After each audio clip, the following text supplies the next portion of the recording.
નમસ્કાર મિત્રો, સ્વાગત છે તમારું પોતાની યુટ્યુબ ચેનલ ગુરુજી ઓનલાઈનમાં.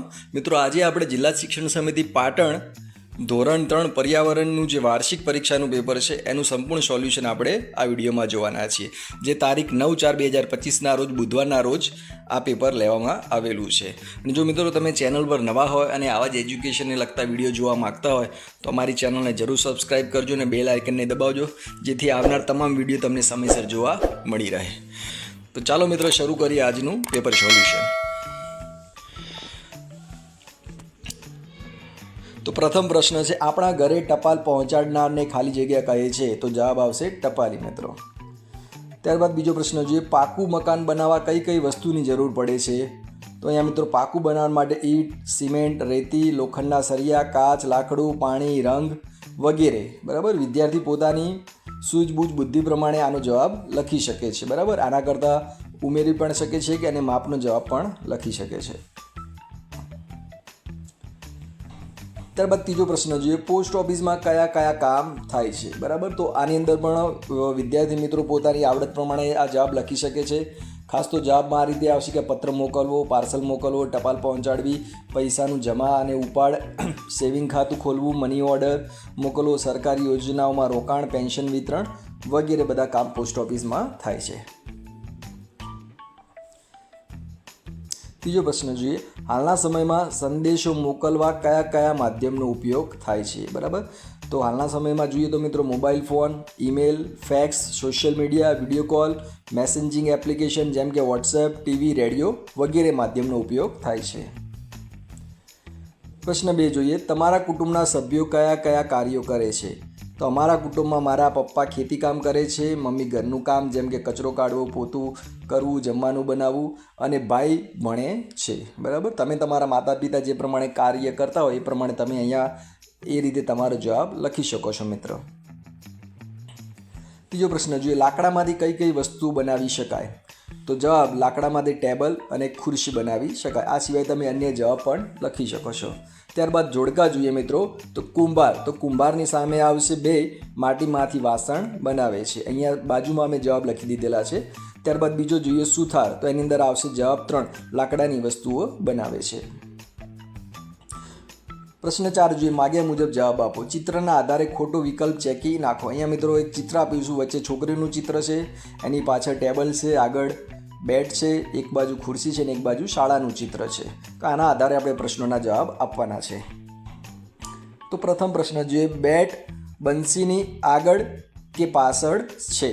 બરાબર, તો એ બેટ એ બંસીની આગળ છે એટલે પાછળનો શબ્દ આપણે ચેકી દઈશું.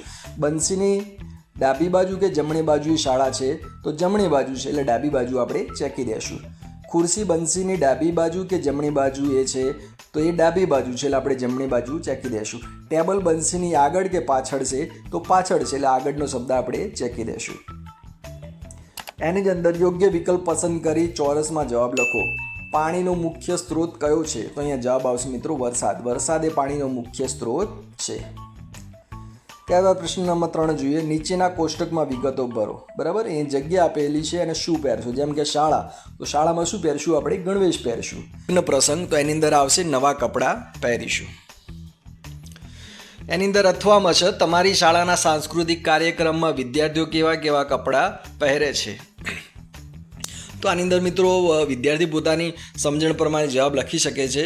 તો અહીંયા આપણે જવાબ આ રીતે લખવાનો પ્રયત્ન કર્યો છે કે શાળાના સાંસ્કૃતિક કાર્યક્રમમાં વિદ્યાર્થીઓ ગરબા, દાંડિયાના કપડાં, ભણવાના યુનિફોર્મથી અલગ રંગીલા ડ્રેસ, લોકનૃત્ય, વેશભૂષા, ભારતીય પોશાક અને પાત્રો મુજબનો વેશ પહેરે છે.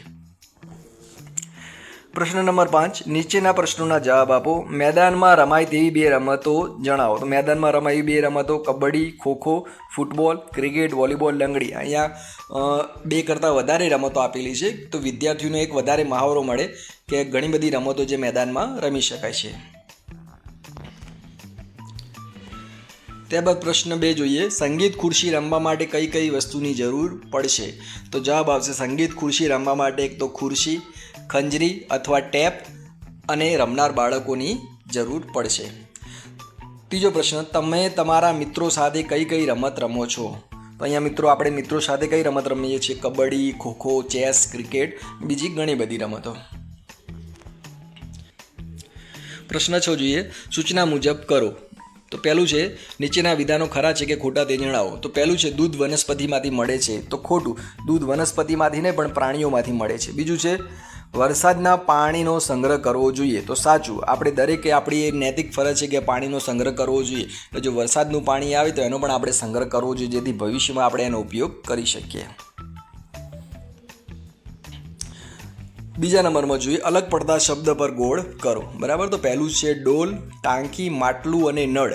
બરાબર. તો પહેલાં જે 3 છે એ પાણી ભરવા માટેના પાત્રો છે, જ્યારે નળ એ પાણી આવવા માટેનું માધ્યમ છે. એટલે અલગ શબ્દ કયો પડે છે? નળ. ત્યારબાદ બીજું જોઈએ, ચીકુ, નારંગી, રીંગણ અને કેરી. તો ચીકુ, નારંગી અને કેરી એ ફળ છે, જ્યારે રીંગણ એ શાકભાજીમાં આવે છે. એટલે રીંગણ અલગ પડતો શબ્દ છે. ત્રીજામાં જોઈએ, કોબીજ, ગાજર, અજમો અને ટામેટા. બરાબર. તો કોબીજ, ગાજર અને ટામેટા એ આપણે શાકભાજીમાં ગણી શકીએ છીએ, જ્યારે અજમો એ મસાલામાં આવે છે. તો એની અંદર જવાબ આવશે અજમો. ત્રીજા નંબરમાં જોઈએ, તમે જાણતા હોય તેવા 2 ઔષધિ વનસ્પતિના નામ જણાવો. બરાબર. તો અહીંયા મિત્રો ઔષધિ વનસ્પતિના નામ જોઈએ તો તુલસી, લીમડો, અરડુસી અને આમળા. બરાબર. અહીંયા 2 કીધા છે પણ આપણે 4 જણાવ્યા છે. તો વિદ્યાર્થીઓને પણ ખબર પડે કે આટલી ઔષધિઓ હોય છે. ચોથા નંબરમાં જોઈએ, વરસાદના પાણીનો સંગ્રહ કેવી રીતે કરી શકાય.